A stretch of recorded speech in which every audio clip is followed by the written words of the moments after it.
I'm not a politician anymore.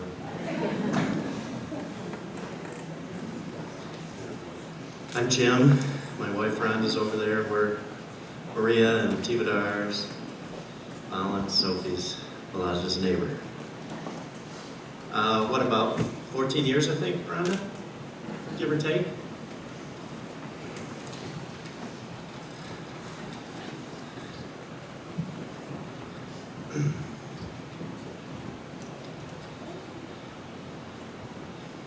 I believe there are gods. Mine spoke through Maria. I bet yours did too. I first met Maria when the kitchen door was open on a pleasant early morning, while I was making one of my only slightly celebrated omelets.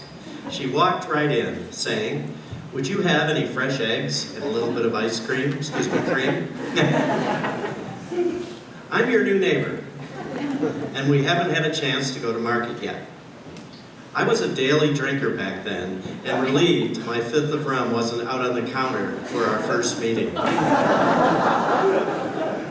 I'm in my boxer shorts.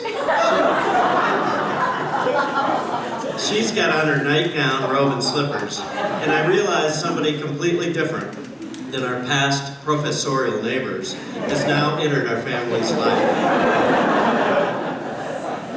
She took the cream and eggs, graciously informing us that her husband was making his own brand of French toast. We grew to call Tivadar toast. She asked, "Would you like to come over sometime and try it?" I guess I was too uncomfortable in my boxers and bare feet to accept her invitation at the time, but she presented as relaxed and comfortable just as she was dressed. Days, months, years passed. The path between our house and Maria's worn almost down to the dirt along the shortest route from their door across our side lawn to the same kitchen door where we first met. Turns out Tivadar, Balaj, Balan, and occasionally Sophie would also walk right in without knocking. It's their way of saying, as Maria had pointed out on day one, "We're your neighbors, and we want to be part of your lives."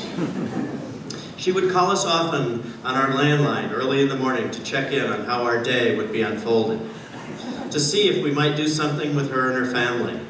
If not that day, maybe later in the week. Tough to isolate when Maria's next door. What a gift.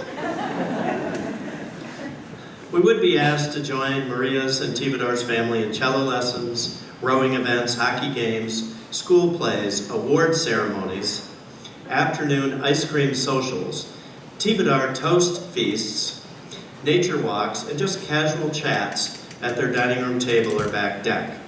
She wanted to talk about raising kids, examining what theirs and ours may have or may have not done.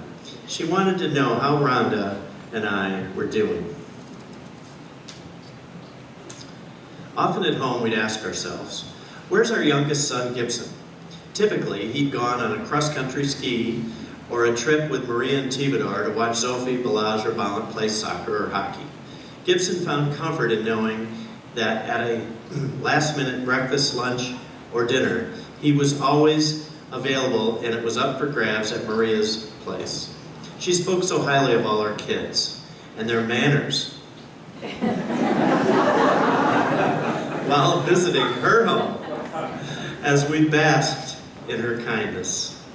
Eventually, too, I assumed the proceeding high standard set by Maria, wearing my PJs, white robe, and slippers while I visited the Rabb Sekletesh family. Seldom do I now knock either. As she weakened physically, she strengthened emotionally and spiritually, attending church with Balan, her family, and my wife Rhonda. I remember a 65-degree sunny fall day after she'd been diagnosed and treatment had begun. She was tired, a new thing for Maria. It was beautiful out, and I found myself digging in the yard when she and Balan walked over and announced themselves. "Hi, Jim." "What are you doing?" Balan had joined me in digging before, and today he had his eye on the stream flowing alongside our house. Maria suggested he and I roll up our pants and go looking for water critters. It wasn't long before we had discovered crayfish and salamanders hiding amongst the rocks and cool water. Maria had set up a comfortable seat in the sunlight, and she just watched quietly, resting, and marveling in her son's wonder of nature. Violet had discovered several large orangish gold maple leaves, now acting as little ships floating in the safety of his mother's eye. She didn't say a thing, but she clearly knew she and Tivadar had created beautiful children in Violet and his sister and brother. What I saw was that God had created a beautiful mom for the kids and partner for Tivadar.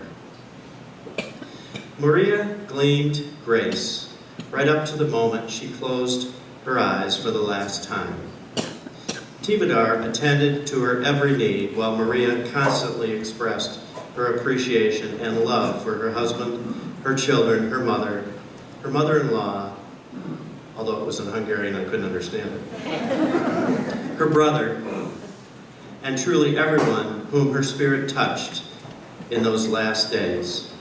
She took to liking the sound of my harmonica as I was graciously allowed to play for her during those times when she needed rest.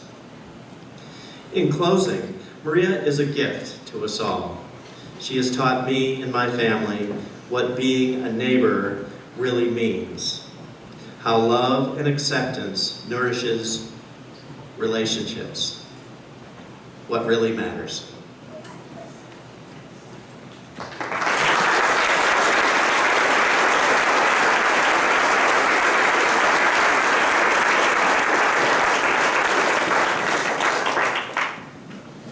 Now I want everybody in the safety of our connection with Maria. You don't have to hang on to your wallet.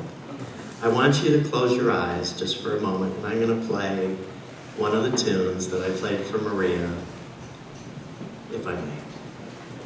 Now you have to close your eyes. Go to a peaceful place.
Thank you.